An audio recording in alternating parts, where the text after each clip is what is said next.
வணக்கம் நேயர்களே. நம்மளுடைய உடம்புல இந்த அல்சர்னு சொல்கிறோம் இல்லையா, இந்த அல்சர் வர்றதுக்கு காரணம் என்ன, அதில் வீட்டு முறைகளில் எடுத்தோம்னாக்க எப்படி அதிலேருந்து நம்ம வெளியே வரலாம், அது இல்லாமல் என்னென்ன மூலிகையில் நம்ம எடுத்தால் முழுசாக அதிலேருந்து வெளியே வரலாம், அதை பற்றி நம்மகிட்ட வந்து பார்த்திங்கன்னா ரஞ்சித் ஐயா இருக்கார். ஐயா வணக்கம். ஐயா வணக்கம். ஐயா, இன்றைக்கி நம்மளுக்கு இந்த அல்சர் அப்படின்னு சொல்கிறோம் இல்லையா, இந்த அல்சர் சார்ந்த பிரச்சனைகள் எதனால் வருதுங்க ஐயா? டைமுக்கு சாப்பிட்லன்னா அந்த பிரச்சனை வருங்க. கண்டதெல்லாம் சாப்பிட்டோன்னா அந்த பிரச்சனை வருங்க. அதே மாதிரி தண்ணி அதிகமாக குடிக்கவே மாட்டாங்க நிறைய பேர். தண்ணி அதிகமாக குடிக்கலனாலே இந்த பிரச்சனை வருங்க.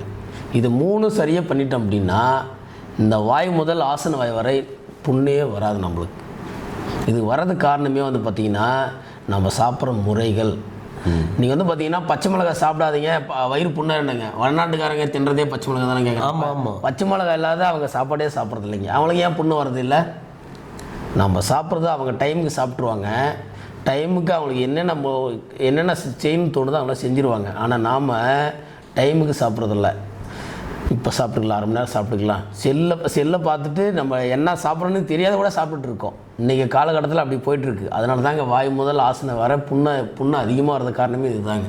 சரி, இதுக்கு நம்மளுக்கு வீட்டு முறையில் எந்த மூலிகையில் எடுத்தாக்க உணவுகள் எடுத்தால் நம்ம வந்து அன்றைக்கி வந்து பார்த்திங்கன்னா மாடு வந்து எதுக்காக வச்சுருந்தாங்க அப்படின்னா பால் நம்ம வீட்டு தேவைக்காக மாடு வச்சுருந்தாங்க.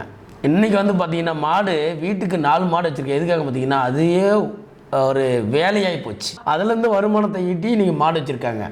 அந்த காலத்தில் எதுக்காக மாடு வச்சுருக்காங்கன்னு பார்த்தீங்கன்னா நம்ம வீட்டில் உபயோகத்துக்காக. அதில் பால் மட்டும் இல்லை, தயிர் ஆக்குவாங்க, தயிர்லேருந்து வெண்ணெய் எடுப்பாங்க, வெண்ணெயிலேருந்து மோர் எடுப்பாங்க. அந்த வெண்ணெய்க்கு பார்த்தீங்களா, அதை காய்ச்சிங்கன்னா நெய் எடுப்பாங்க. இதை வந்து அன்னாறு வீட்டில் அவங்கவுங்க யூஸ் பண்ணுவாங்க, வெளியே எங்கேயும் வாங்க மாட்டாங்க. இன்றைக்கி மாடு இருக்கிறது பார்த்திங்கன்னா இன்றைக்கி வந்து பிஸ்னஸாக பண்ணிகிட்டு இருக்காங்க. சரிங்களா? இன்றைக்கி என்ன பண்ணோம் அப்படின்னா, நீங்கள் கேட்ட கேள்வி சொல்லிடுங்க ஐயா. என்ன பண்ணோம் அப்படின்னா இது வராத காரணம் வந்து பார்த்திங்கன்னா மாடு இருக்கு இல்லைங்களா, மாட்டு வெண்ணெய் டெய்லி ஒரு ஸ்பூனு வெறும் வயிற்றில் சாப்பிட்டு வந்தீங்கன்னா இந்த பிரச்சனை வந்து வெளியே வந்துடலாம். சரிங்க, அது மட்டும் போதுமா அப்படின்னா நெய் இருக்குது பார்த்தீங்களா, அன்றைக்கி வந்து நெய் இல்லாத சாப்பாடு சாப்பிட மாட்டாங்க. நெய்யை ஊற்றி சாப்பிட்டு வந்தீங்கன்னா இந்த பிரச்சனை வராதுங்க. ஐயா சொல்கிறது எதுக்கானா நல்லா யோசனை பண்ணுங்கள். அந்த காலத்தில் பார்த்திங்கன்னா வீட்டிலலாம் உரி கட்டி வச்சுருப்பாங்க. அந்த உரியில் நம்மளுக்கு எப்பவுமே மோர் இருந்துகிட்டே இருக்கும், வெண்ணெயில் இருக்கும், தயிர் இருக்கும், எல்லாமே வச்சுட்டே இருப்பாங்க. ஏன்னா அது வந்து அதுவும் பசுமாட்டுது. மாடு இன்னைக்கு ஜெர்சி மாட்டுலேயே பல விதமாக வந்துச்சு. இவர் என்ன சொல்கிறாருன்னா, அன்னைக்கு நம்ம உடம்புக்காக மாட்டுகளை வளர்த்து நம்ம இது பண்ணி வச்சுருந்தோம். இன்றைக்கி அழகுக்காக வளர்க்குறோம், நம்ம உடம்புக்காக மாட்டை வளர்க்கலை. ஆனால் அதில் கிடைக்கிற அந்த அமிர்தமான பொருட்கள் எல்லாம் இன்றைக்கி தொலைஞ்சி போச்சு. இன்றைக்கி எங்கெங்கேயோ வாங்குகிறோம், ஆனால் அதில் உண்மையாக இருக்கா இல்லையா எதுவுமே தெரியறதில்ல. அதனால தான் சொல்கிறார் ஐயா, உங்களுக்கு அந்த வெண்ணெய் நெய் இதெல்லாம் வந்து முக்கியமான பொருள், அது இருந்தால் உங்களுக்கு அல்சர்ன்ற ப்ராப்ளமே வராதுன்னு சொல்கிறாருங்க. வேற ஒன்றும் இல்லை. சரிங்க, அதுக்கு வேறு என்ன நம்ம மூலிகையில் வச்சு குணப்படுத்த முடியும்? அது என்ன பண்ணோம் அப்படின்னா இதை டெய்லியுமே சாப்பிட்டீங்கன்னா வராதுங்க. நீங்கள் மூலிகை வேணும் பார்த்தீங்கன்னா குமிழி அப்படின்னுடைய ஒரு பிசின், மரத்தினுடைய பிசின், அது குமிழியம் என்கிற ஒரு மரத்தினுடைய பிசின். அந்த பிசின்லேருந்து எடுக்கப்பட்டது தான் அமிர்தமான ஒரு வெண்ணெய், குமிழி வெண்ணெய். அமிர்தமாக இருக்கும் இந்த வெண்ணெய். இது கடையும் போது வரும் பார்த்தீங்கன்னா அந்த ஸ்மெல்லு அவ்வளோ அருமையாக இருக்கும். சாப்பிட்லாங்க. வெறும் வயதில் சாப்பிட்டு வந்தீங்கன்னா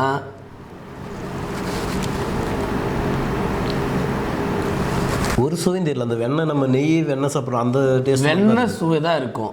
இந்த வெண்ணெய் குமிழி வெண்ணெய் ஒரு ஸ்பூனும், நம்ம நாட்டு மாட்டு வெண்ணெய் இல்லை மாட்டு வெண்ணெய் ஒரு ஸ்பூன் சாப்பிட்டு வந்தீங்கன்னா 10 நாள் போதுங்க. அதிகபட்சம் தேவையில்லைங்க. 10 நாள் சாப்பிட்டீங்கன்னா உங்களுக்கு டிஃப்ரெண்ட் தெரியும் உங்களுக்கு. என்ன உள்ளே இருந்தால் வெளியே இருந்தால் புண்ணுன்றோம், உள்ளே இருந்தால் அல்சருன்றோம். அதுவும் புண்ணு தான், ஆனால் நீங்கள் வந்து அல்சருன்னு சொல்லிட்டு இருக்கிறோம். இதை நீங்கள் கண்டினியூ பண்ணி வந்தீங்கன்னா 10 நாளும் ஒரு ரிசல்ட்டு தெரியும். சரிங்க ஐயா.